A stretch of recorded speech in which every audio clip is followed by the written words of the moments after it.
Arakan আর্মির commander in chief major general Tun মিয়াত Naing সম্প্রতি ভারতীয় একটি সংবাদ মাধ্যমকে দেওয়া সাক্ষাৎকারে বলেছেন, রাখাইন রাজ্যে চলমান সামরিক সংকটের কারণে রোহিঙ্গা শরণার্থীদের প্রত্যাবাসনকে অগ্রাধিকার দেওয়া সম্ভব নয়।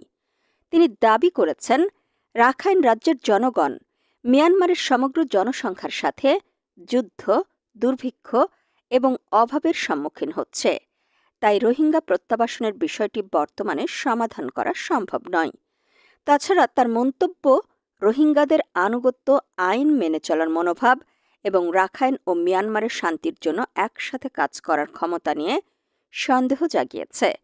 অনেক রোহিঙ্গার মতে, রোহিঙ্গাদের দেশপ্রেম এবং জাতীয় আনুগত্য সম্পর্কে এই প্রশ্নগুলো তাদের স্বদেশ প্রত্যাবর্তনের স্বপ্নকে আরও সন্দেহের দিকে ঠেলে দিয়েছে। বাংলাদেশ সরকারের ঘোষণা,